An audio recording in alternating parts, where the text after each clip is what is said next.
about foraging and exploring the natural world, don't forget to subscribe and click the notification bell so you never miss an adventure. Let's dive right into today's foraging expedition.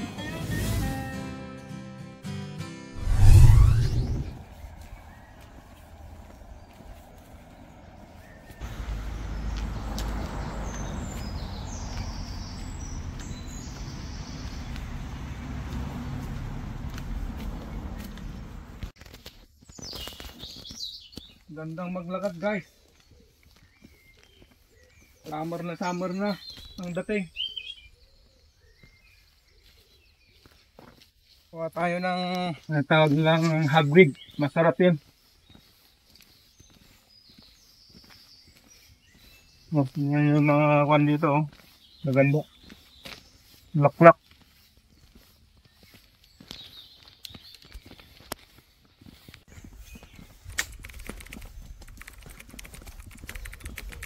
Natin dito mga kwan hagwid, mga daan-daan lang sila tumutubo.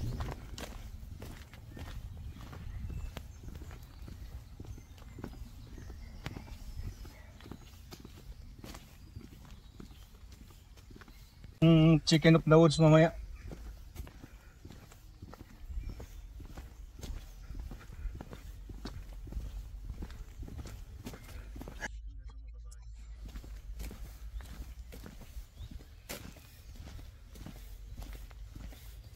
Yan ang farm ni Rodel.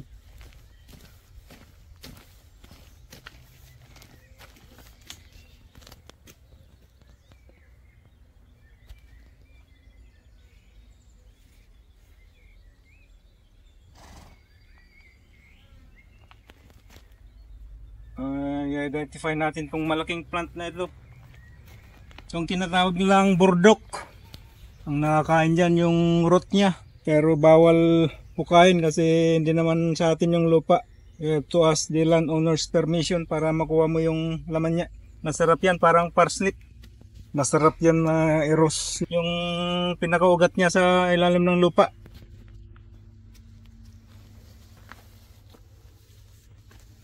Burdok. Malalaki. You cannot miss it. Malalaki yung daon. Kaya tinawag na burdak kasi bar yung kanya, yung bulaklak niya. Kakapit sa velcro.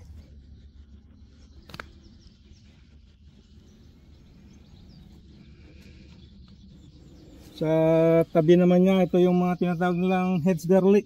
Garlic mustard. Yan, meron na silang bulaklak. At itong mga nettles. At this stage, hindi mo na pwedeng kainin kung meron na silang flower. Kasi mataas na yung oxalates niya. Meron ka ng problema sa kwan. Pag kinain mo yan, magkakaproblema yung kidney mo. Form ng bato. Tapos itong mga cleavers natin. Mga sticky willy oh. Yan, pwede mo ring isalad yan, kaya lang fibrous. Yan. So, itong mga cow parsley natin, which we don't recommend foraging because ang dami niyang ka-look-alike na poisonous, yung hemlock at saka yung hemlock water dropwort, yung pinaka-poisonous na halaman dito sa UK, yung hemlock water dropwort. At pangala yung hemlock. Magkaiba yun yung hemlock saka hemlock water dropwort. At ito naman yung pinsan nila na kasama sa carrot family. Ang identifier niya ay yung may hair siya at saka mayroong groove. Pero yung hemlock water dropwort mayroon din yatang groove yun. Saka mas malaki yun. Tumutubo sa mga tabing ilog. Pakita ko minsan pag nakakakita ako sa tabing ilog.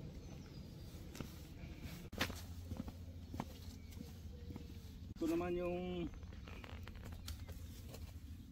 Herb Robert. Sabi nila na halos magkakamukha yung dahon nila sa mga cow parsley. Marami sila rito. Ito naman yung herb Robert. Kung gusto mo ng coriander, ito yung pinakamalapit na taste ng coriander. Pero yung amoy niya hindi maganda, kaya hindi ko ginagamit. Sabi nila parang mouse cage. Pero edible yan. Oh, edible. Herb Robert, pinangalan sa isang mungka na Robert ang pangalan. Lord and ladies natin, meron na silang namumulaklak na sila. Yan, poisonous yan. Yan yung kamukha ng wild garlic natin pag unang tubo pa lang. Lord and ladies, yung arum maculatum.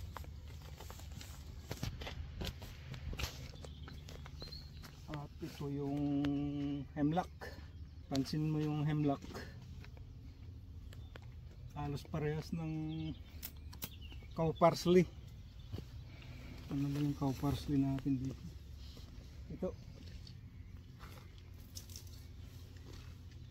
Ito yung poisonous hemlock. Tataas to ng hanggang 5 feet to 6 feet. Mas shiny yung daon. Poisonous ito. Ang diferensya niya, may grove itong cow parsley, saka may kunting mga balahibo. Itong hemlock na poisonous, walang groove, saka wala siyang hair. At saka pansin mo sa mga tangkay niya, yan, may mga blotches of violet or purple. Yan ang one of the identifier, just for trivia purposes. Ang pinili ni Socrates na pagpatay sa kanya, nakusahan siya sa Greece. Ito ang pinainom sa kanya, hemlock poison. Yan, mas malaki sila. Kaya forager should know. Tataas sila ng mga hanggang 5 feet or 6 feet yan. Wala pa silang mga bulaklak. At pwede mong hawakan pala daw. Kahit kuhan mo sa mukha mo, walang problema. Ang problema lang dito pag na-ingest mo, nakain mo.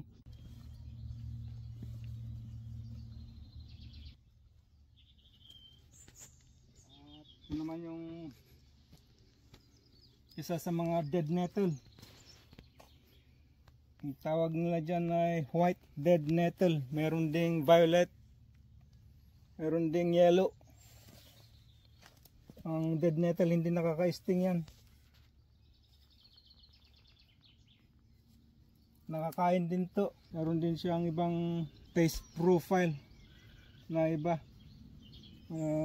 compared to stinging nettles. Kabilang siya sa mint family, Lamium. Ang pag-identify ng mint family ay square yung stem nila. Yan o. Kasali sa mint yan. Meron pang dalawa na titignan natin na dead nettle. Yung yellow sa purple. Purple dead nettle. Tingnan tayo dito.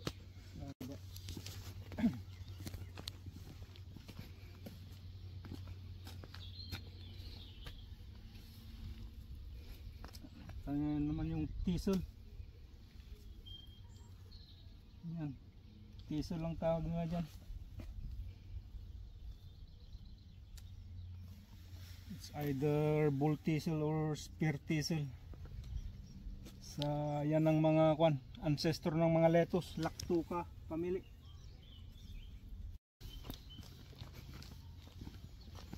Wala tayong makita rito na hagwid area na itong walang hagwid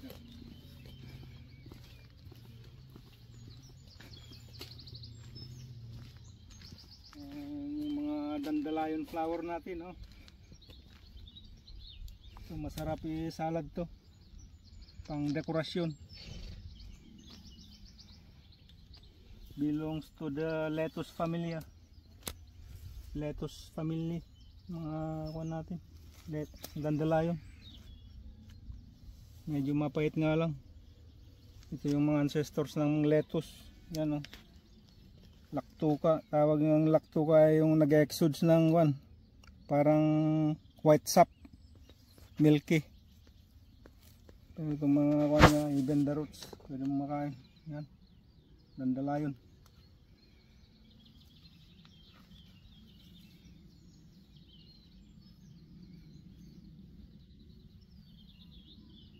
Ito yata yung ragwort na poisonous.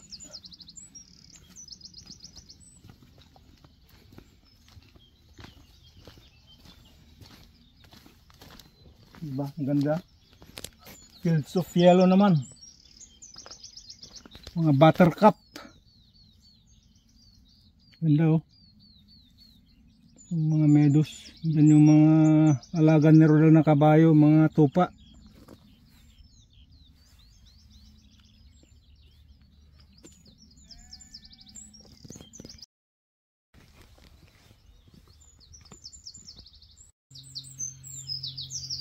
Ito yung mga hagweed sa carrot family din. Yan.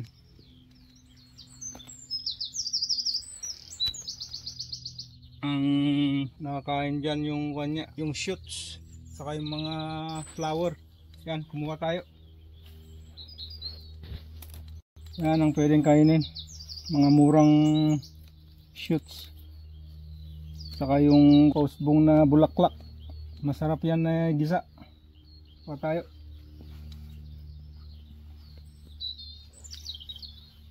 Hindi pa sila namumulaklak. Yan yung mga sorry niya. Ang number 1 lang na lookalike niya yung poisonous yung giant hagweed. Yan. Kuha tayo. Panggisa. Mamaya. Marami rin silang tumubo ngayon. Sa carrot family din sila, yung umbellifers.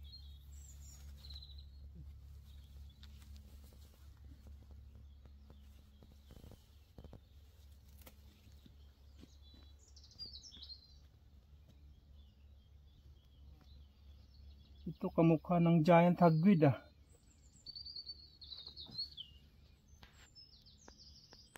Mag-ingat sa giant hagweed kasi kamukha ng hagweed pero mas mataas sila. Ang alam ko tumutubo sila sa sa tabing ilog comparatively sa niya, oh. Sa dahon niya mas konto, mas pointy. Baka ito nga yung giant hagweed. Mag-ingat kasi giant hagweed, pag nahawakan mo yan, meron siyang phototoxin. Parang pinaso yung kamay mo pag nahawakan mo yan, lalo na pag maarawan. Hindi ko sigurado yan kung yan yung giant hagweed, kasi ito yung common hagweed. Oh. Parang yan nga. Ingat sa giant hagweed. Magkatabi lang ng common hagweed saka yan.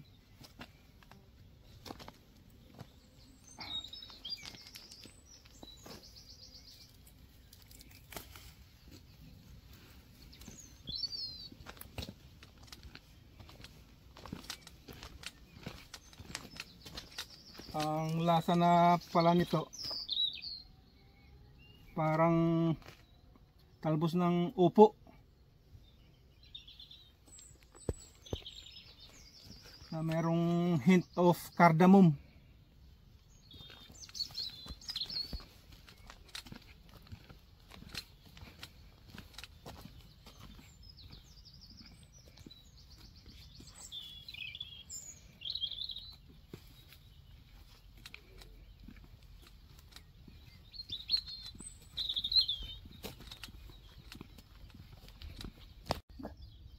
DOCK. May curly duck, may broadleaf duck. Pero medyo may pait na may asim. Nagawa ko dyan. Okay, blender. Oh, mga duck. Ito yung pag na-sting ka ng sting nettles. Ito yung Antidote niya. krinakras nila na yan. According to them. Pero hindi naman ako kahit na-sting ako, hindi ko naman nilalagyan. Pero placebo effect lang. Ang tunay na nakakagamot niyan yung plantain.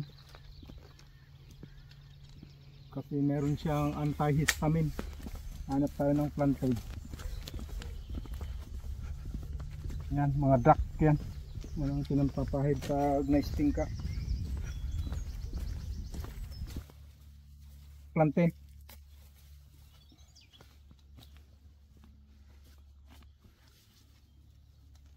Yan ang plantain. Pero ang number one na gamot sa sting nettles yung ribwort plantain. Yung mas slender. Ito kasi broadleaf. Nakakain din yan, yung plantain na yan.